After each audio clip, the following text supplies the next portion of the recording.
Par Intel.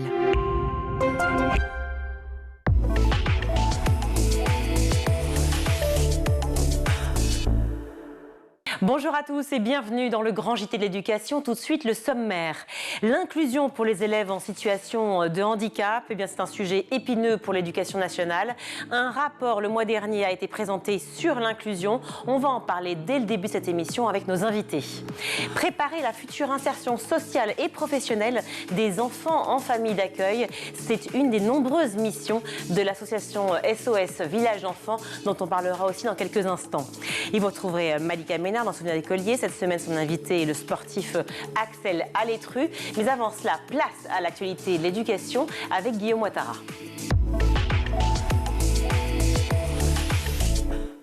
Bonjour Guillaume. Bonjour Virginie, bonjour à tous.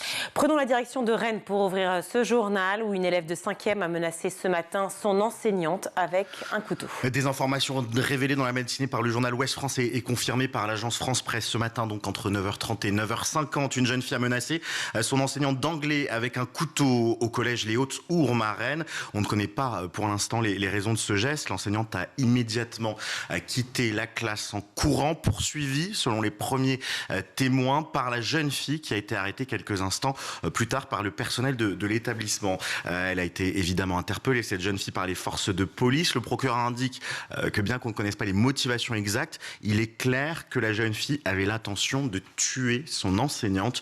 Une cellule d'écoute va être mise en place dès demain dans l'établissement. Et on vous tiendra bien sûr informé de cette affaire, des suites de cette affaire sur l'antenne de School TV.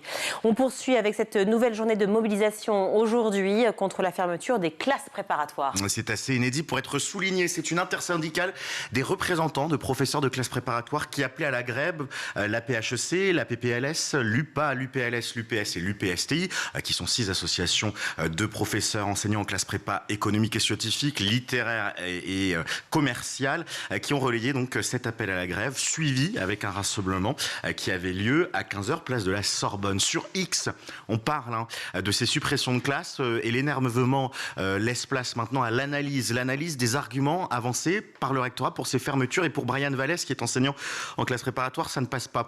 Premier tweet qu'il publie, les 1565 places vacantes dans les CPGE parisiennes. Ce chiffre est bidon. Le rectorat veut laisser penser que le nombre maximal d'élèves par classe 48 est censé être un minimum. Dans les faits, les CPGE parisiennes sont pleines, beaucoup sont pleines à craquer. Voilà pour son premier tweet, donc sur les chiffres qu'il contexte. Et puis le deuxième tweet qu'il avance du côté du rectorat, là aussi, il le conteste. Les CPGE parisiennes n'accueillent pas assez de boursiers. Mauvaise foi encore, le pourcentage de boursiers que les prépas doivent recruter chaque année sur Parcoursup est fixé par le rectorat lui-même. S'il le juge trop bas, il a de quoi l'augmenter. Voilà donc ces deux arguments avancés qui ne passent pas du côté des enseignants. Les réformes de Gabriel Attal sont-elles justes et suffisantes pour relever le niveau scolaire? De tribunes parues dans Le Monde et le JDD poursuivent le débat. Et du côté du journal Le Monde, ce sont des universitaires et des hommes et femmes politiques de gauche qui étrillent les mesures du gouvernement. Selon eux, les annonces supposées remédier aux problèmes soulevés par le classement du programme international pour le suivi des acquis des élèves de 15 ans PISA sont encore plus violentes et inadaptées que prévues.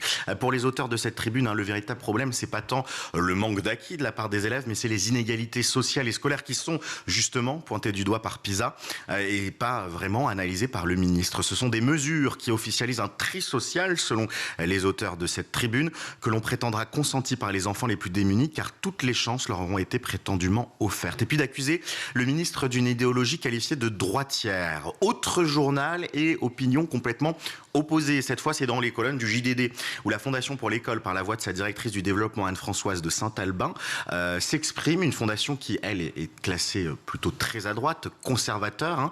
Les réformes promises par Gabriel Attal semblent aller dans le bon sens, mais certaines interrogent. Pourtant, ainsi nous ne pouvons que nous réjouir de la suppression du correctif académique qui permettait au ministère de revaloriser les notes des examens nationaux, ou encore de la possibilité pour les professeurs d'avoir le dernier mot sur le redoublement d'un élève après concertation avec les parents. Des bons points également, mais il y a certains points qui sont étriés par cet organisme plutôt à droite. Le manque de formation des enseignants pour la méthode d'apprentissage de maths de Singapour, la labellisation des manuels scolaires. Ils espèrent en tout cas que le ministre change de regard sur les écoles hors contrat qui, dit-il, appliquent certaines de ces méthodes depuis plusieurs années. Terminons avec ce débat lancé dans les colonnes du Figaro et sur les ondes d'Europe 1. Certains experts pointent du doigt l'immigration dans la chute des niveaux scolaires. Un constat dont vous nous parliez hier, Guillaume, en Allemagne, chiffres à l'appui. Oui, on en parlait hier, c'est pour ça que j'ai relevé cette information. En Allemagne, on a vu que l'immigration de ces dernières années a eu un impact négatif sur le classement PISA. Et bien, selon l'essayiste Joachim Le Floch-Imad, c'est la même chose pour la France. Il est au micro d'Europe 1, je vous laisse l'écouter. Dans le dernier classement PISA, on voit que les élèves issus de l'immigration ont 2,4 fois plus de chances d'être dans les groupes dits faibles que les élèves dits natifs, autochtones, pour reprendre la terminologie de l'enquête qui n'est pas la mienne. Cette même enquête PISA montre qu'en mathématiques, si vous voulez, vous avez à peu près 1 an et demi de retard des élèves immigrés ou fils d'immigrés en maths. Et c'était des chiffres assez proches en lecture. Mais encore une fois, cette enquête PISA, elle s'inscrit dans la lignée de tout un tas d'études qui ont été produites. Et ce sont des données de l'INSEE ou des données du ministère. Merci beaucoup, Guillaume. C'était donc Joachim Le Floch au micro d'Europe 1. Quelles sont les limites de l'école inclusive pour les personnes en situation de handicap? Comment accéder à une scolarité adaptée? C'est ce que pointe le dernier rapport sur l'inclusion en milieu scolaire, piloté par les députés Alexandre Portier et Servan Hugues. Alors, quel est l'état des lieux de la scolarité inclusive presque 19 ans après la loi du 11 février 2005 qui en posait les bases? On en parle avec nos invités sur ce plateau. Pour en parler, je suis ravie d'accueillir Alexandre Portier. Bonjour. Bonjour. Merci d'être à nouveau sur ce plateau. Vous êtes député LR et face à vous, Jean-Marc Marx. Bonjour. Bonjour. Vous êtes secrétaire national à SGEN CFDT. Merci beaucoup d'être avec nous. Alors, la délégation aux droits de l'enfant a décidé la création d'une mission d'information sur l'instruction des enfants en situation de handicap. Mission portée par Alexandre Portier ici présent et votre co-rapporteuse qui est Servan Hugues. J'aimerais qu'on fasse un point sur le nombre d'enfants en situation de handicap. Le nombre d'élèves scolarisés a doublé en 15 ans. Donc la question est assez simple, est-ce qu'il y a davantage d'enfants en situation de handicap ou tout simplement d'enfants scolarisés qui sont handicapés? Alors aujourd'hui, on dénombre 436 000 enfants en situation de handicap scolarisés par l'éducation nationale. Il y a plein de difficultés derrière ce chiffre en réalité. La première, c'est qu'on se rend compte qu'il y a beaucoup d'enfants qui ne font qu'1 à 2 heures. Donc on est très loin pour certains des 24 heures que font l'ensemble des enfants, par exemple dans le premier degré. Et puis une deuxième difficulté, c'est qu'on ne sait pas dénombrer. C'est l'une des grandes surprises de ce rapport. On ne sait pas dénombrer précisément le nombre d'enfants en situation de handicap qui ne sont pas scolarisés. Donc en fait, on se rend compte que derrière le quantitatif, qui parfois peut être un peu impressionnant, et les gouvernements aiment bien s'en vanter, sur le plan qualitatif, en l'occurrence, il y a beaucoup de choses à redire. On note quand même un flou sur ce nombre d'enfants. A priori, ça a été noté par la DGESCO et par le CNSA. Alors, il y a beaucoup d'acronymes, vous allez comprendre pendant l'émission. On va essayer d'en faire le moins possible.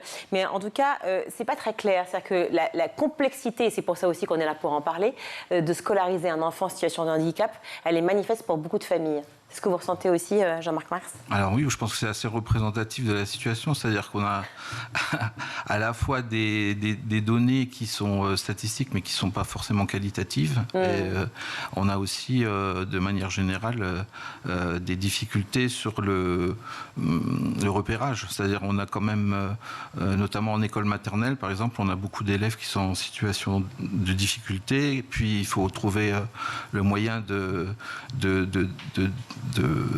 définir la nature de cette difficulté et puis éventuellement d'informer les parents de démarches à faire auprès de la MDPH, donc la Maison du handicap, départementale du handicap, pour pouvoir voir s'il y a un moyen de faire un dossier plus conséquent qui puisse amener par exemple jusqu'à un accompagnement avec une auxiliaire.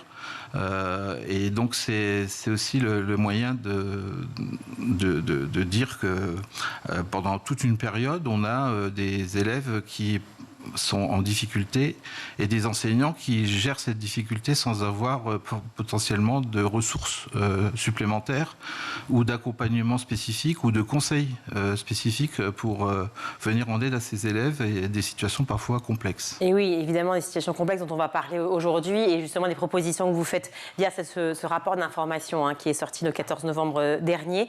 Le comité des droits aux personnes en situation de handicap à l'ONU continue de prôner l'école unique pour tous, c'est-à-dire l'école vraiment où tout le monde est rassemblé, l'inclusion finalement maximale.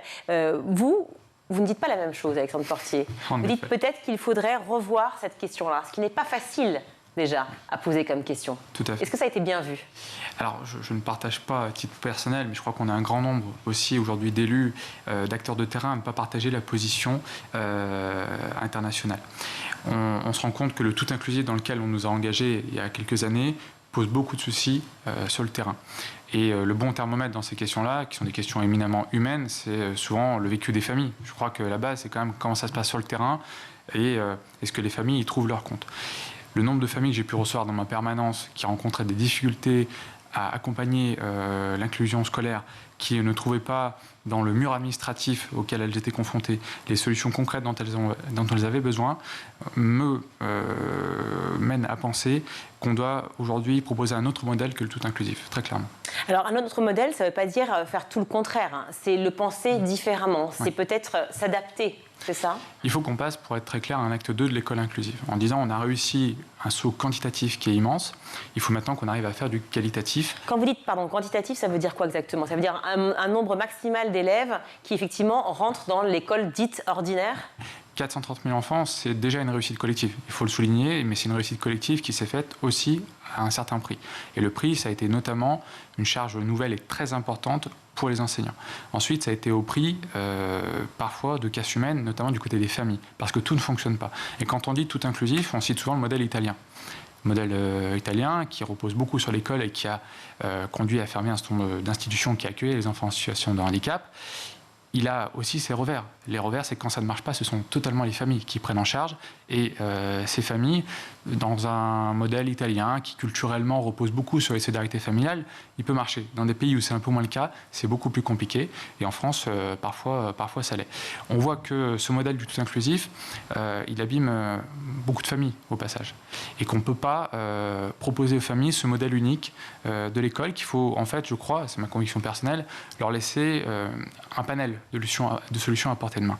L'école, évidemment, et adapter au sein de l'école tous les moyens pour que ce soit possible d'accueillir l'enfant, mais aussi laisser la porte ouverte à d'autres dispositifs, notamment les IME, les instituts médico-éducatifs, les CSAD, les ITEP, beaucoup d'acronymes que je suis obligé d'évoquer. Ce qu'il faut, c'est sortir de la solution unique qui résoudrait tous les problèmes. On a largement en France de quoi proposer une solution variée aux parents. Mais pourquoi, selon vous, à l'ONU, on continue de prôner justement le tout inclusif, Jean-Marc Marx? Moi, je pense que c'est la première marche vers une société inclusive, le fait d'ouvrir l'école à un maximum d'élèves. Donc on doit le conforter, selon vous? Alors moi, je pense que de toute façon, on a des engagements internationaux sur ce sujet, déjà qu'on doit respecter. Ouais. Et puis, il faut voir d'où on part, en fait. On part d'une situation où on avait, en France en particulier, on avait des systèmes totalement parallèles, où on avait les élèves dits ordinaires qui étaient scolarisés dans la voie dite ordinaire, et puis on avait une séparation complète avec les élèves en situation de handicap qui n'étaient soit pas scolarisés, soit scolarisés uniquement dans des établissements médico-sociaux, etc. Et donc il y avait un petit côté caché ce handicap que je ne saurais voir, quoi. C'était vraiment, on est parti de loin quand même. Alors aujourd'hui, donc la loi de 2005 a été très importante pour ça. La preuve, quelle que soit la validité des statistiques qu'on a, elles traduisent quand même une montée conséquente du nombre d'élèves en situation de handicap qui sont scolarisés. Après, sur la remise en cause du tout inclusif, évidemment, il y a des situations qui sont particulièrement complexes, on le voit aujourd'hui, et ça met beaucoup de nos collègues en difficulté. Mais la question qui se pose aussi, c'est de savoir si on veut développer l'école inclusive, c'est de se donner les moyens de faire mieux que ce qu'on fait actuellement aussi. C'est-à-dire qu'on est parti après la loi de 2005 d'une période où on était extrêmement restrictif sur l'accès à l'école pour les élèves en situation de handicap. Et en fait, on a continué à développer au fil des années un modèle qui avait été celui qu'on avait initié originalement. La preuve en est, c'est que la situation des AESH, donc les accompagnants, est toujours dans une situation un peu particulière sur le plan de leur statut. Moins depuis un an, mais oui. Voilà, mais ça traduit quand même quelque chose qui marque une forme de mise en œuvre qui a été faite de manière un peu empirique. Et aujourd'hui, on voit qu'on a besoin de moyens supplémentaires. Alors, vous le notez dans votre rapport que l'accompagnement ne suffit pas, parce qu'effectivement, l'accompagnement a une vocation vocation d'accompagnement scolaire dans les apprentissages, mais on voit qu'on a aujourd'hui des élèves qui ont des profils différents, puisqu'on scolarise des élèves avec des profils de plus en plus différents, avec des profils de plus en plus hétérogènes. Et on voit bien qu'aujourd'hui, il y a d'autres dimensions d'accompagnement qui doivent être assurées si on veut assurer l'inclusion de ces élèves. C'est tout ce qui concerne les élèves qui ont, en plus d'un apprentissage, d'un accompagnement dans les apprentissages, ont besoin d'un accompagnement psychologique ou d'un accompagnement, voire thérapeutique dans certains cas. Alors, on va détailler chaque cas ensemble, si vous le voulez bien. On a peu de temps, mais on va essayer d'être efficace. Mais vous dites une phrase très importante, dites « faire mieux que ce qu'on a maintenant ». Or, le constat actuel, et je l'ai fait très souvent sur ce plateau, avec tous nos invités et vous en l'occurrence, c'est que eh bien, la réalité n'est pas facile. La réalité est très complexe, à la fois pour les enseignants, pour les parents, pour les élèves en situation de handicap et même aussi pour les autres élèves qui parfois sont un peu déstabilisés et ne savent pas très bien comment gérer, même si on voit quand même que très souvent l'inclusion permet au contraire de faire grandir les autres élèves dits ordinaires. Mais j'aimerais qu'on reprenne le constat. Le constat aujourd'hui de l'école inclusive, quel est-il s'il vous plaît en juste quelques secondes? C'est 6 mois de travail, oui. Un peu la plus au non, passage. Mais c'est des mesures aussi portées. Donc là, je parle du constat. Le constat, il est double. Il y a des difficultés et des lourdeurs d'un côté administratives et de l'autre, des pratiques scolaires qui sont hétérogènes. Les difficultés administratives, c'est des délais qui sont largement au-delà de ce qui est prévu par la loi. Pour avoir une notification de la maison départementale en charge du handicap, normalement, la loi prévoit 4 mois, on est en moyenne 6 à 8 mois. On a des dossiers qui sont extrêmement lourds et répétitifs pour les familles, des familles qui sont seules face à un mur administratif, des soucis de coordination entre ce qui est décidé au sein des MDPH dont on parle et ensuite les établissements. Ça, c'est pour la partie administrative. Alors, je réagis là-dessus. Si je vous comprends bien, si on arrivait à dépasser le problème administratif, on pourrait imaginer que le tout inclusif soit positif pour les enfants ?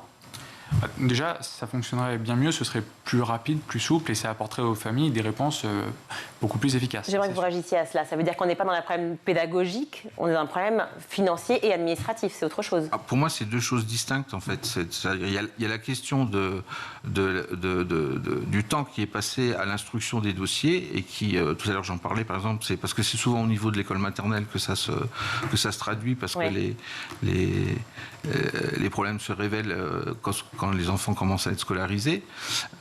Et donc les délais d'instruction mettent nos collègues en difficulté parce qu'ils se retrouvent sans ressources supplémentaires, sans aide. Mais ça, c'est... donc, côté famille, je comprends tout à fait cette difficulté et on la ressent aussi côté enseignant et équipe éducative parce que les délais sont effectivement posent problème. Après, sur la question des apprentissages et puis de l'accueil, de l'inclusion des élèves dans les classes, on est sur un autre sujet, c'est-à-dire sur la dimension de l'accompagnement qui peut être assuré. Et puis, il y a d'autres questions qui se posent sur la formation des enseignants, sur la formation des AESH. Alors, effectivement, ça, c'est d'autres sujets. Là, on était sur la lourdeur administrative pure et dure. C'est un point. Ouais. Qui n'est pas exactement le même. C'est-à-dire qu'on pourrait imaginer que moins de lourdeur administrative, ça n'a rien à voir avec l'enseignement dispensé dans une situation inclusive. Il y a des outils qui sont nécessaires pour permettre l'intégration. Quand vous avez besoin d'un AESH ou d'une AESH, il faut une notification. Donc le délai dans lequel vous pouvez l'avoir peut être un facteur important. Vous avez la question du matériel pédagogique adapté, comme on dit. On a des départements où il faut 1 an, parfois même 2 ans. Donc quand l'ordinateur arrive, il correspond évidemment plus aux besoins de l'enfant au moment où la demande a été formulée. Donc la partie administrative, la partie rigidité du système, elle est évidemment fondamentale. Et parce qu'il y a une rigidité, on trouve d'autres moyens pour contourner et se diriger peut-être vers des établissements spécialisés. Ce qui remet en question donc l'idée, effectivement, du tout inclusif ou non. Car en fait, cette lourdeur administrative est beaucoup trop importante et fait que ça paralyse. Mais ce n'est pas forcément l'idée de l'inclusion qui est au cœur du sujet. Non, je me fais comprendre ou pas ? Mais il faut distinguer la partie administrative de la partie scolaire et pédagogique. Il y a des difficultés des deux côtés et en fait, il faut résoudre les deux. Voilà. Ça, c'est vraiment important. Ce n'est pas l'un ou l'autre, c'est vraiment l'un et l'autre. Alors, ça, c'est l'histoire de la formalité. Effectivement, vous parliez à l'instant, il y a quelques secondes, des modèles européens que vous avez étudiés. Vous avez fait allusion au modèle italien du tout inclusif. Il y a aussi le modèle britannique dont vous parlez effectivement dans ce rapport, cette mission d'information, qui, à l'inverse, propose justement ces institutions spécialisées. Qu'est-ce qui leur ressort ? Alors, ce qui est intéressant dans le modèle britannique, c'est que il repose sur un modèle scolaire qui est beaucoup plus décentralisé. Et c'est le chef d'établissement qui bénéficie des moyens qui lui sont alloués directement au niveau local. C'est lui ensuite qui a une obligation d'accueillir l'enfant et de dimensionner le suivi qui est proposé à l'enfant et à la famille. Il a les moyens, il va recruter les AESH, il va pouvoir suivre aussi leur formation. Il y a un schéma local qui permet de s'assurer qu'on couvre bien tous les besoins du territoire. Et à la fin, c'est le chef d'établissement qui est comptable des résultats qu'il produit. La solidarité est la même sur le plan national, il y a des moyens qui sont alloués directement au sein de l'établissement. Je n'ai pas le sentiment que ça marche moins bien, au contraire, ça permet d'avoir une plus grande souplesse. Et on sait bien qu'en matière de handicap, un handicap, c'est jamais figé dans le temps, ça peut évoluer parfois très vite. L'avantage, c'est que dans le système britannique, ils peuvent construire des solutions nouvelles en un mois et demi. Alors, comme je le disais tout à l'heure, quand nous, on a une difficulté, il faut 6 à 8 mois pour avoir des évolutions. Un système de classe réduite, d'équipement vraiment à la pointe, et puis aussi peut-être une façon de protéger aussi les enfants du harcèlement. Tous les enfants en sont victimes, mais en particulier, on le sait, les enfants en situation de handicap. C'est un lié et c'est tout. Et c'est vraiment un tout. Ce qui est important, je crois, dans la question de l'école inclusive, c'est qu'on se rend compte qu'elle permet de mettre le doigt sur les difficultés de l'école tout court. Et notamment la question des effectifs dans les classes. On a les classes aujourd'hui les plus chargées d'Europe. C'est pas à déconnecter de l'évolution de nos résultats dans les classements PISA. Quand on supprime des postes, forcément, ça rend plus difficile l'accueil de tous les enfants et des enfants en situation de handicap en particulier. Et quand on supprime des classes aussi. Ouais. Et quand vous avez des classes où vous avez 30 enfants, 4 en situation de handicap, 2 AESH, ça fait quand même, dans une classe de CE2, de CM1, dans des années qui sont décisives dans la construction d'enfants, un cocktail, j'allais dire, très difficile à gérer. Tout à l'heure, vous évoquiez évidemment le rôle essentiel des accompagnants, des AESH, accompagnants d'enfants en situation de handicap. On les appelait les AVS avant. Ils ont été revalorisés, donc en tout cas, ça a été modifié par la loi de décembre 2022. Est-ce que ça a changé réellement, déjà depuis un an, puisque c'est le constat maintenant, des conditions de travail de ces fameuses AESH ? J'irai sur le fond, non, parce que la difficulté pour les AESH, c'est d'avoir une rémunération qui soit décente. Donc, même malgré les évolutions, on n'y est toujours pas. Avec cette difficulté supplémentaire, c'est qu'elles sont... je dis elles parce que... Oui, c'est la plupart des femmes. Oui. C'est quand même aussi la difficulté, c'est que leur volume horaire les contraint au temps partiel. Donc, c'est compliqué. Et il reste encore des marges à faire, et puis surtout sur le respect des cadres d'emploi qui ont été définis et des évolutions, parce qu'on régulièrement on voit qu'il y a de grandes difficultés à faire appliquer les mesures qui sont prises pour faire avancer leur situation. C'est extrêmement complexe, avec souvent des rectorats qui traînent les pieds pour mettre en œuvre des mesures nationales. Et j'ajouterais qu'il y a aussi toute la question de la formation, de l'auto-formation, parce que beaucoup d'AESH s'auto-forment faute de pouvoir être formés.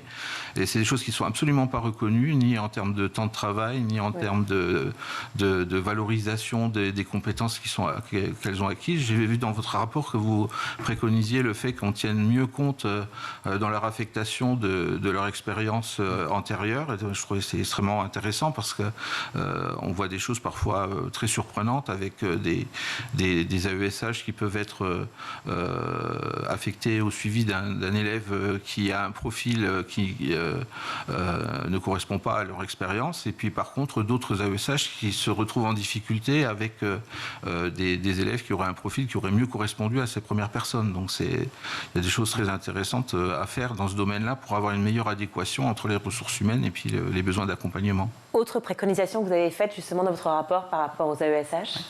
C'est un point extrêmement important, les AESH. On l'ignore souvent, mais c'est aujourd'hui le deuxième métier le plus important de l'éducation nationale, avec 130 000 agents. 130 000 agents, mais pour 430 000 enfants. Pour 430 000 enfants.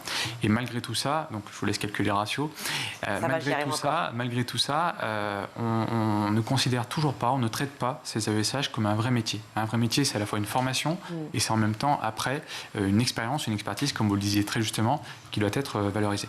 Formation, beaucoup d'acteurs nous auront monté, les AESH en premier, quelque chose d'ubuesque, à savoir que l'AESH, c'est l'un des seuls métiers où on est formé après être recruté.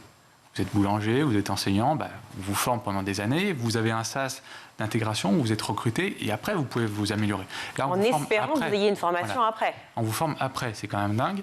On vous forme 60 heures et dans certains départements, certaines académies, on a même entendu que la formation de 60 heures, c'était une clé USB qu'on avait remis aux AESH. Donc c'est quand même pas du tout au niveau. Et puis, expérience et expertise qui doit être valorisée parce que quand pendant des années, vous avez travaillé avec des enfants qui étaient atteints d'autisme ou qui avaient des troubles du neurodéveloppement, vous développez des savoir-faire, une expérience. Et ça, c'est pas valorisé aujourd'hui dans les affectations. Autre question importante du rapport, parce qu'il y a beaucoup évidemment de mesures, 35 mesures proposées, annoncées. La question du bâti et de l'accessibilité. C'est vrai qu'on en parle peu, mais rien que lorsqu'on voit les transports, et là nous sommes à Paris pour enregistrer cette émission, clairement, il n'y a aucune possibilité de se déplacer dans Paris pour une personne en situation de handicap et pour un élève pour aller à l'école. Encore moins. C'est extrêmement compliqué en tout cas. Il y a eu des efforts, mais c'est très compliqué. Dans les écoles, est-ce que justement on ne devrait pas se plier à une norme ? Alors il y en a. Il faut être juste. Il y a depuis 2005 une transformation matérielle des bâtiments qui a été forte avec des agendas de mise en accessibilité. J'ai été élu local pendant des années avant d'être député. On a eu des politiques de transformation, de création d'ascenseurs, de rampes. C'est respecté ? Ça, c'est respecté et on est très proche aujourd'hui de ce qui est nécessaire. Il y a toujours des exceptions, mais globalement, c'est intégré dans tous les nouveaux bâtiments. Il y a une transformation qui est importante. Ce qui nous a frappé dans le cadre de cette enquête, c'est plutôt le fait qu'on avait raisonné qu'en termes de handicap physique, moteur, on avait pensé fauteuil. Il n'y a pas que le fauteuil. Derrière le handicap, en fait, on devrait dire les handicaps. Et vous avez un tas d'enfants qui peuvent avoir des troubles sensoriels, des troubles cognitifs, et ils ont besoin d'autre chose qu'une simple transformation d'une rampe. Ils ont aussi besoin que la salle, le mobilier soit aménagé, conçu, pensé pour tout ça. Les questions de son, les questions de bruit, les questions de lumière sont importantes à intégrer et peuvent changer du tout au tout la situation de ces enfants en situation de handicap. Une réaction ? Entièrement d'accord. Il y a, au-delà de l'aménagement pour les handicaps physiques, qui était la première chose à laquelle tout le monde a pensé forcément, et puis ça correspondait aussi au début, quand je disais tout à l'heure, 2005, c'était l'amorce de quelque chose de complètement nouveau. Les questions de ce que vous appelez salles de répit, et voilà, c'est des questions qui se posent aussi, c'est de pouvoir avoir la possibilité pour un élève qui à un moment donné se sent agressé ou en difficulté en raison de la lumière, du bruit, du fait d'être dans un collectif large, puisse avoir des moments où il puisse s'isoler sur un espace particulier. Ça fait partie des choses aussi que nous, on préconise parce que c'est extrêmement important, mais ça pose aussi de ce fait la question de la présence humaine dans les écoles, parce que ça suppose qu'on ait plus de personnes que de classes. Et aujourd'hui, c'est pas le cas. Et dans des situations comme ça, si un élève avait besoin de s'isoler, on ne peut pas laisser un élève seul, il faut que quelqu'un l'accompagne, et en fait on n'a pas de marge de manœuvre sur ces sujets-là, puisque le principe même de l'école à l'heure actuelle, c'est 1 mètre, une classe. Et donc les situations comme ça complexes, les situations de crise, ça fait partie des choses qui rendent le métier particulièrement difficile pour beaucoup de collègues. C'est que quand on a une situation de crise, puisqu'on n'a personne d'autre à disposition, là je parle en particulier du premier degré où il n'y a pas l'équivalent de la vie scolaire dans le second degré, il n'y a aucune marge de manœuvre sauf à laisser sa classe à ses collègues pour essayer d'apaiser l'élève. Enfin voilà, il y a des situations comme ça extrêmement complexes qui, même lorsqu'elles sont gérées collectivement, ne trouvent pas de solution qui soit convenable ou efficace comme ça en situation d'urgence. Et ça fait partie globalement des difficultés que rencontrent les collègues. Et c'est l'occasion de dire aussi que ce qui manque, ce que vous évoquez même quand vous parlez d'équipes mobiles, je pense que c'est là que vous l'évoquez, mais on a aujourd'hui des situations où des collègues se sentent complètement dépourvus et on n'a pas de procédures qui permettent de leur venir en aide ou de reconnaître leurs difficultés. On va réagir parce qu'on n'a plus que 2 minutes. Ouais. Voilà. C'est vraiment le point final finalement de notre rapport. Ce pour quoi on plaide à travers l'acte 2 de l'école inclusive, c'est pour une intégration du médico-social dans l'école. C'est un double intérêt, de permettre à l'enfant qui est dans l'école, dans le collège, le lycée, d'avoir des ressources à proximité, d'arrêter les allées et venues tous les jours pour aller chez l'orthophoniste, pour aller chez le kiné. Quand vous avez des compétences dans l'établissement, on facilite l'intégration du handicap au quotidien. Et la deuxième chose, c'est que ça permet d'avoir des ressources pour l'ensemble des élèves et l'ensemble des enseignants au-delà du handicap. C'est pour ça que c'est un point important. Mais ouvrir l'école aux soins, lorsqu'on voit à quel point on manque cruellement déjà d'infirmières scolaires ou de psychologues scolaires, comment on peut imaginer que ce soit possible, envisageable ? C'est possible déjà si on rémunère ces métiers. Je pense qu'on a quand même un grand drame national, c'est qu'on ne veut plus rémunérer les métiers de l'humain et les métiers du soin. Donc à un moment donné, il faudra qu'on brise ce tabou. Ça vaut pour les enseignants et ça vaut pour tous ceux qui forment l'être humain et en prennent soin. Le ministère va vous écouter là-dessus, va vous suivre ? Je le souhaite. C'est le boulot du député d'essayer de se faire entendre. En tout cas, je crois qu'il y a un consensus. Moi, ce qui m'a frappé également quand on a présenté ce rapport, c'est l'unité politique qu'il y avait là-dessus. Quelles que soient les tendances, de l'extrême gauche à l'extrême droite, en passant par les Républicains et Renaissance. Comme quoi ça arrive. Voilà. Comme quoi c'est possible. Et on est sur des sujets sur lesquels je crois qu'on peut construire une voie singulière, typiquement française, qui n'est pas celle du tout inclusif, qui n'est pas celle des deux systèmes parallèles, handicap et école, mais qui est une voie de l'intégration intelligente, j'ai envie de dire, au service tout simplement à la fois des familles, des enfants et de l'école. En fonction des besoins, évidemment, de l'enfant. Alors, vous le disiez, ce qui était remarquablement important, c'est d'essayer de soutenir effectivement les enfants, mais autre point, c'est soutenir aussi les parents. On a parlé évidemment des enseignants, des AESH, mais soutenir aussi les parents, car lourdeur administrative, perdue complètement face à ce qu'il faut faire ou ne pas faire, comment poursuivre et en étant non intrusif par rapport aux enseignants et en même temps en essayant de protéger son enfant, c'est toujours une situation très complexe pour les parents. Est-ce que vous avez travaillé sur cette question ? Oui. Il y a une mesure qui est importante pour faciliter la tâche à tout le monde et notamment aux familles, c'est le processus administratif. Aujourd'hui, vous avez des notifications qui sont à l'année. Et donc les autorisations et les moyens qui sont dispensés le sont uniquement annuellement. On propose, quand c'est possible, je précise bien quand c'est possible, que ces notifications puissent être faites au cycle scolaire. C'est un avantage pour les familles, elles ne sont pas obligées de remplir tous les ans un dossier. Parfois les handicaps n'évoluent pas malheureusement, c'est une façon de remuer le couteau dans la plaie. Et puis deuxièmement, ça facilite aussi la tâche de l'administration qui n'aura pas à revoir certains dossiers tous les ans et donc du coup pourra accorder plus de temps et d'accompagnement humain, notamment sur les dossiers qui le nécessitent. Merci beaucoup Alexandre Portier, député LR. Donc vous avez remis avec votre co-rapporteur Servan Hugues, voilà ce rapport d'information justement, l'instruction des enfants en situation de handicap, remis le 14 novembre. Merci. Tout le monde peut le consulter ? Bien sûr, il est disponible sur Internet. Voilà. Et merci beaucoup Jean-Marc Marx d'avoir été avec nous pour nous parler justement de ce sujet si important qu'est l'inclusion, secrétaire national du SCEN CFDT. Merci beaucoup. On marque une courte pause, on se retrouve.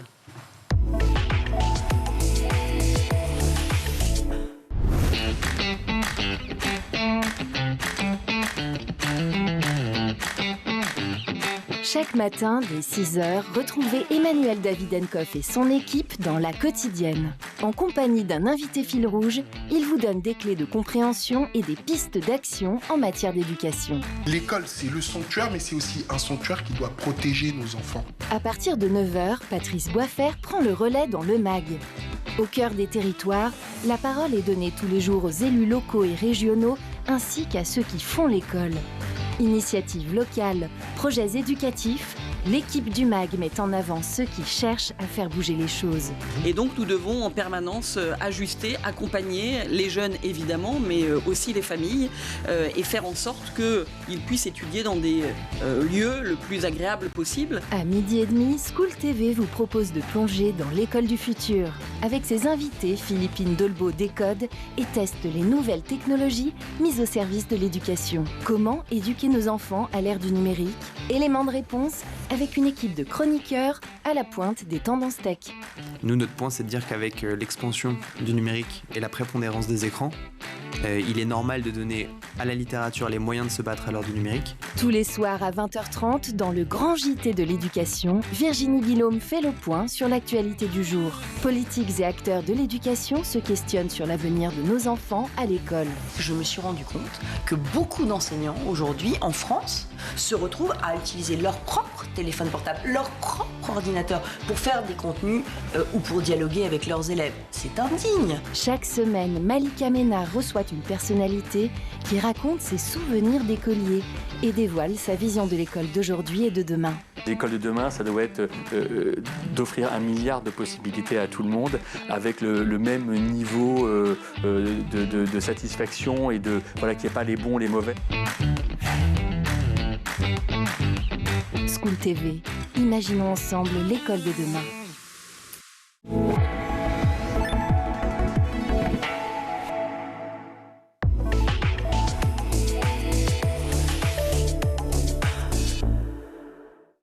retour dans le Grand JT. Le 20 novembre dernier, Elisabeth Borne a présenté à l'occasion de la Journée internationale des droits de l'enfant un plan de lutte contre les violences faites aux enfants. Qu'en est-il de la scolarité, de la santé et du suivi des enfants confiés à l'aide sociale à l'enfance? On va en parler justement avec Hervé Laude. Bonjour. Bonjour. Merci d'être avec nous. À nouveau sur ce plateau, on est ravis de vous recevoir. Vous êtes directeur de la prospective plaidoyer et communication de SOS Village d'enfants. Si vous ne savez pas encore ce qu'est SOS Village d'enfants, regardez. Il n'y a pas de plus beau cadeau que de vivre la même enfance. Quand les parents ne peuvent plus s'en occuper, SOS Village d'enfants réunit les frères et sœurs sous un même toit pour qu'ils grandissent ensemble. Accompagnés par un père ou une mère SOS qui veille sur eux, ils retrouvent un cadre familial stable et apprennent à croire en leurs capacités. Pour que frères et sœurs partagent la même enfance, il faut tout un village, des professionnels de l'enfance et vous. Avec la jolie voix d'Annie Dupéret derrière. Ça. Réalisé par Laura Smet, ce clip. Oui. Et on la remercie beaucoup parce qu'on trouve que c'est un film de qualité qui met bien en valeur ce qu'on fait et qui est digne du côté des enfants et de nos professionnels qui les accompagnent. Et puis la voix, effectivement, d'Annie Dupéret, qui est notre marraine depuis des années et qui est très sensible notamment aux enjeux de scolarité, de l'ensemble de ce qu'on fait, mais très attentive aussi à ce qui se passe côté scolarité pour les enfants. Et bien, tant mieux. Alors, on peut peut-être rappeler ensemble, effectivement, toutes les actions que vous menez au sein de Village d'enfants, parce qu'elles sont nombreuses et si importantes. Alors, on existe depuis bientôt 70 ans. Et donc, le principe, c'est d'accueillir de façon familiale, donc dans des villages d'enfants, qui sont des petites maisons, des fratries, qui doivent être séparés de leur famille par décision de justice, la plupart du temps, qui est confiée à l'aide sociale à l'enfance. Et nous, on les accueille sur le long terme afin qu'ils continuent à bénéficier de la ressource qu'est la fratrie, avec un accueil très singulier par nos pères et mères SOS, qui sont les accueillants du quotidien, qui sont des figures d'attachement au long cours et qui sont assez essentielles. Alors, vous avez établi, entre autres, plusieurs programmes, dont un qui s'appelle Pygmalion, oui, qui est très important. Programme formidable à tel point que le ministre de l'Éducation, Gabriel Attal, s'en est clairement inspiré. Il a créé un dispositif qui s'appelle Scolarité protégée, qui donc lie l'éducation nationale à la protection de l'enfance. Bravo, félicitations. Merci. Non, c'est vrai que on se réjouit de ces annonces. C'est important. Ça fait longtemps, nous, que via des études, notamment menées par Benjamin Denéchaud et d'autres universitaires, on avait identifié que dans les difficultés des enfants protégés, qui ont en général plus de retard scolaire, plus d'orientation subie, il y a une partie des choses qui est absolument pas un déterminisme ni une fatalité. Et donc, par contre, il faut mettre le paquet pour y arriver. Et effectivement, dans Pygmalion, on disait qu'il fallait au moins l'association qui donne les moyens, des équipes dédiées avec des éducateurs scolaires, impliquer les parents, l'éducation nationale ou la scolarité, donc c'est là qu'on est content, et l'enfant lui-même. Donc effectivement, il semble que les choses s'ouvrent. On parle de décloisonnement très souvent, et là, il y a dans les annonces qu'a faites le ministre beaucoup de bonnes pistes, nous semble-t-il. Et oui, effectivement, de bonnes pistes pour ces 5 piliers que vous venez d'énoncer. Donc l'éducation nationale, évidemment, c'est primordial, prioritaire pour vous, qu'ils vous suivent dans ces actions qui sont très fortes sur le terrain. Mais quand on est une association, on le sait, forcément, on n'a pas forcément toujours suffisamment de poids. Et là, au contraire, pour aider tous ces enfants qui n'ont rien demandé et qui malheureusement subissent ces violences souvent quotidiennes au sein des familles et qui donc doivent être placés, eh bien, vous êtes là pour les accueillir. Mais ce n'est pas toujours simple. Et vous avez besoin et de moyens financiers et de moyens humains. Est-ce que c'est cela qui va être aussi gagnant dans cet effort collectif? Oui, c'est important que vous notiez les moyens financiers, effectivement, et le besoin de soutien, parce que notamment ce programme Pygmalion, il est né par la volonté associative. Il a été repris par des départements qui nous accompagnent, mais enfin, c'est vrai que l'aide de nos bienfaiteurs et de nos donateurs a été quand même vraiment un énorme coup de pouce, et il y a besoin. Sur les besoins de recrutement, vous en parlez, et là on est sur une chaîne où le public est forcément averti sur les questions d'éducation. C'est important, on ouvre de nouveaux villages, et dans chacun des villages, il y a un éducateur ou une éducatrice scolaire qui est vraiment la personne qui met en synergie toutes ces questions de scolarité pour qu'on apprenne à se parler. Et c'est ce qui est repris d'ailleurs dans le programme Scolarité protégée, c'est que l'idée qu'il faut qu'il y ait de la formation commune et qu'on arrête d'avoir des langages différents. D'un côté, aide sociale à l'enfance, protection de l'enfance, village, et de l'autre côté, le langage scolaire, il faut que les gens fassent des ponts, sinon c'est les enfants qui en souffrent. Et oui, évidemment. Alors, le gouvernement s'engage aussi en matière de santé. Et ça, c'est primordial aussi pour vous et pour ces enfants. Le dispositif Santé protégée, qui est un ersatz de scolarité protégée, qui offre un parcours de soins coordonné et qui est mis en place dans 4 départements, c'est ça, mais qui sera effectif seulement en janvier 2025. Voilà, donc c'est vrai que pour le moment, ça reste pas simple. Alors, la façon dont on s'y prend chez SOS, c'est effectivement que chacun a son médecin de famille, parce qu'on veut aussi que la vie se vive de façon la plus ordinaire possible. Mais effectivement, pour les relais, notamment en pédopsychiatrie, et sur beaucoup d'enjeux de besoins spécifiques des enfants qu'on accompagne, on attend un élan supplémentaire. Il y a vraiment besoin, en attendant tout de même, parce qu'il n'y a pas de fatalité, et les dispositifs peuvent aussi être accompagnants. On essaye aussi de développer une culture sensible au psychotrauma. Les enfants qu'on accompagne ont des comportements qu'on peut trouver parfois, qu'on peut ne pas comprendre. Et l'idée, c'est bien de se dire, ce qui est en train de se passer là, ou ce qui est en train d'être mis en scène, c'est peut-être en lien avec le psychotrauma lié au motif du confinement. Et donc ça, on le développe. On s'est inspiré beaucoup de nos amis belges, notamment. Et ça, c'est aussi des choses qu'on peut faire au quotidien, qui sont importantes dans l'éducation nationale demain, qu'il y ait des gens, je donne un exemple, à l'Académie de Lille et au rectorat de Lille, il y a un poste qui est dédié à la question et des droits de l'enfant et de la prise en charge singulière des enfants protégés. Et voilà, on attend ça, c'est ce qui est annoncé dans le plan, que demain, il y a des référents côté éducation nationale qui aient ce même langage et qu'on comprenne un peu mieux pourquoi, à ce moment-là, un gamin décroche ou a plus de difficultés ou a des comportements qui se manifestent de façon singulière, et ne pas entendre ça de la même manière qu'on l'entendrait pour tous les élèves, mais avoir une grille de lecture un peu plus fine. Vous parlez de référents des droits de l'enfant. C'est très important, évidemment, que chacun ait notion de ses droits. Dans un enfant qui grandit dans une famille, j'allais dire classique, ordinaire, où il n'y a pas de drame, en tout cas manifeste, il ne se pose pas la question de ses droits. C'est dommage, mais il ne se pose pas la question de ses droits. Or là, spécifiquement, ces enfants se posent fatalement la question de leurs droits. Et ils se la posent alors de manière légitime. Mais comment justement vous opérez ça au quotidien? C'est-à-dire que vous parlez de cet éducateur spécialisé, mais il y a d'autres personnes qui sont là? Oui. Ben là, il y a le quotidien avec le père ou la mère SOS et celui qui les relaie, c'est vraiment le quotidien. Il y a la maison commune où là, il y a éducateur scolaire, psychologue, éducateur spécialisé qui accompagne. Donc il y a tout ce lien. Et puis on développe vraiment ce qu'on appelle une approche fondée sur les droits. C'est vraiment de se dire, il y a la Convention internationale des droits de l'enfant, mais en fait, il faut retenir 4 principes.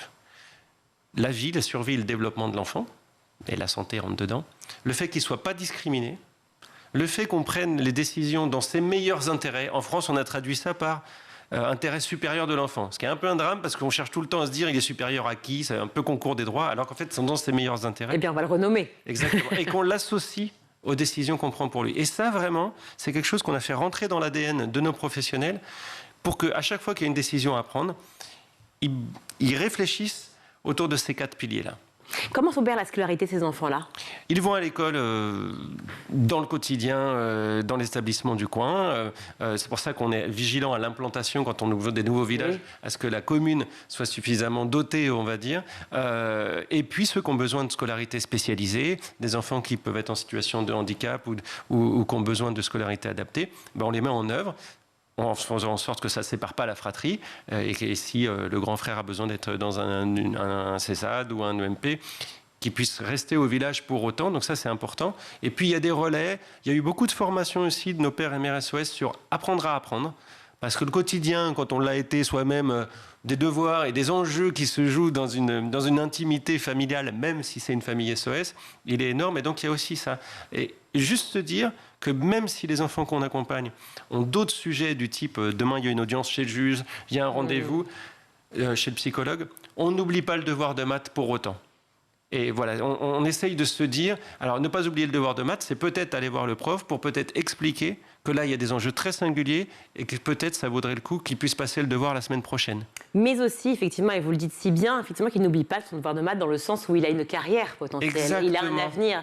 Et donc, 2 entretiens systématiques à 15 ans et à 17 ans avec le référent scolarité et le mentor. C'est quoi exactement? Alors, ça, c'est des annonces du gouvernement et on les salue pour le coup, parce qu'effectivement, il y a un vrai enjeu autour de l'orientation.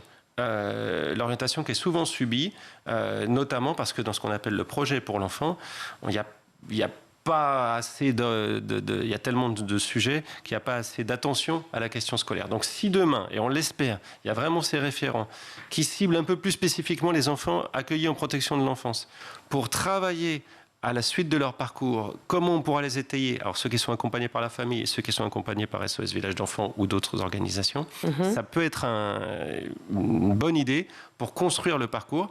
Ce sur quoi on est très vigilant quand même, c'est que le passage à la majorité ne doit pas mettre à mal, ne doit pas fragiliser l'accompagnement, parce que c'est aussi un biais pour qui oriente les gens vers des études courtes, alors qu'on pense qu'il y a beaucoup d'enfants qui ont des potentiels d'études longues. Et quand je dis long, ça peut être long en montant, en master, etc. Mais ça peut être aussi avoir un CAP, plus la mention complémentaire qui va bien, plus un nouveau. Et quelque chose qui est essentiel aussi, sur lequel on milite beaucoup, c'est qu'on laisse à ces jeunes le droit d'expérimenter et de se tromper. Dans une famille ordinaire, on peut avoir fait 3 premières années de je ne sais quoi avant de découvrir sa passion pour l'audiovisuel ou autre chose. Il faudrait que ce soit pareil pour les enfants accompagnés à l'aide sociale à l'enfance. Vous les accompagnez jusqu'à quel âge, ces enfants? Nous, on les accompagne de 0 à 21 ans parce que c'est le cadre aujourd'hui, mais on défend beaucoup le fait de les accompagner jusqu'à leur inclusion pleine et entière. Et si elle arrive à 19 ans pour certains et à 24 pour d'autres, c'est l'âge moyen de décohabitation d'un jeune en France, chez lui aujourd'hui, c'est 24 ans.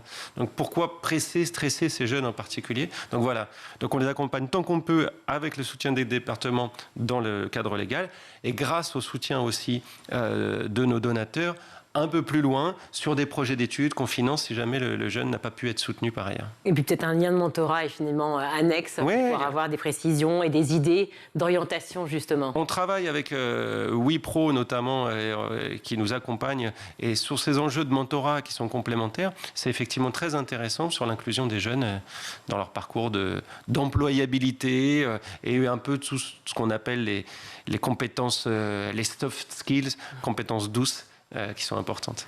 Merci beaucoup Hervé Laude d'avoir été avec nous pour nous parler de SOS Village d'enfants. Vous êtes directeur de la prospective plaidoyer et communication justement de SOS Village d'enfants. Voilà, n'hésitez pas évidemment à les regarder, à les faire un don, même petit. Si en chacun on met une petite pièce, et bien évidemment les choses seront grandes et vous le savez. Hein, je ne fais que répéter les choses qu'on sait déjà, mais il faut toujours le redire. Merci mille fois d'avoir été là. Merci à vous de l'invitation. Merci. On va retrouver Malika Ménard dans Souvenir d'écolier et cette semaine son invité est le sportif Axel Alétru.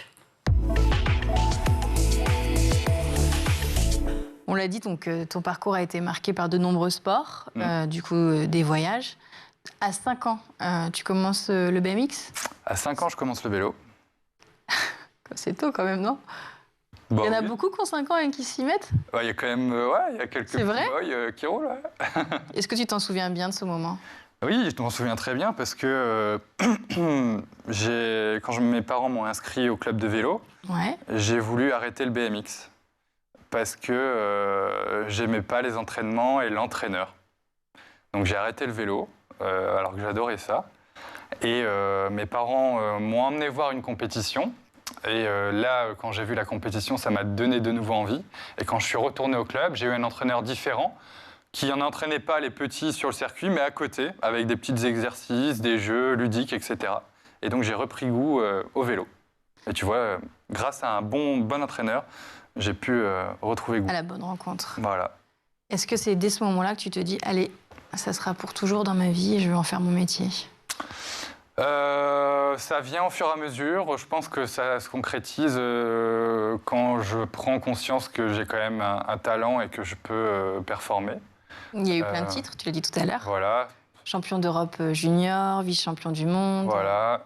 Donc tout ça amène à se dire, bah tiens, peut-être que... Et à quel moment tu décides de basculer sur le motocross? À un moment, j'en ai ras-le-bol du vélo, je veux vraiment faire de la moto. Et donc là, je dis, bah, c'est maintenant, je pense que c'est le moment. J'ai fait le tour dans le BMX où j'avais fait... Et tu avais remporté les challenges demandés par papa. Voilà, c'est ça. Et à l'époque, malheureusement, le BMX n'était pas aux Jeux Olympiques. Ah oui? Oui, seulement depuis 2008. Et donc, moi, mon rêve, c'était vraiment de faire quelque chose de prestigieux, une grosse compétition. Et dans le BMX, c'était pas encore très très connu, même si aujourd'hui ça a pris de l'ampleur. Donc c'est pour ça, ça m'a vraiment précipité pour tourner la page et troquer mon vélo pour une moto. Et ça marche tout de suite? Ça marche très bien tout de suite. Championnat de France, championnat d'Europe, et puis après mes premiers titres. C'est quoi les premiers titres alors? Mes premiers titres, je deviens champion du monde junior en 2006 de Supercross à Cardiff dans le stade là-bas. Et après vice-champion du monde junior en 2008. Et de là après, une opportunité s'offre à moi, vraiment devenir professionnel. Là, tu es en plein rêve. Là, je me dis, ça y est. Ça y est, mais on n'y pense pas forcément parce qu'on fait tellement de sacrifices, d'entraînement, qu'on est dans une tourmente où on ne se rend pas compte de ce qui nous arrive. On prend pas forcément... Tu avais quand même l'impression d'être dans le sacrifice alors que c'était ta passion? Bah oui, parce qu'on s'entraîne beaucoup. Il y a des moments où on a envie de tout lâcher parce que c'est difficile. C'est pas... Tout le monde Même si c'est ta passion? Même si c'est ta passion, tu arrives à des overdoses parfois où tu te dis pourquoi je suis là. J'ai l'impression que tu te lasses assez rapidement. Alors, c'est vrai que quand on regarde ma carrière, j'ai switché sur beaucoup de sports. Bah oui. Donc souvent on me dit ça, alors que non. C'est déjà la fin de ce numéro. On se retrouve demain, toujours en compagnie d'Axel Alétru pour la suite de Souvenirs d'écoliers. À demain. Merci Malika et Axel, à demain. C'est la fin de ce grand JT. Merci à vous tous de nous suivre. Canal 217 sur les box Orange, Canal 247 sur les Freebox et scoot-tv.com pour voir et revoir toutes les émissions de la chaîne. Merci aujourd'hui à l'équipe du grand JT. À la réalisation, c'est Angèle Jean Girard. Au son, c'est Sully Vanier. Maquillage, Laure Audemont. Et Emma Ferret et Laura Girard à la rédaction. Très belle soirée. Ciao.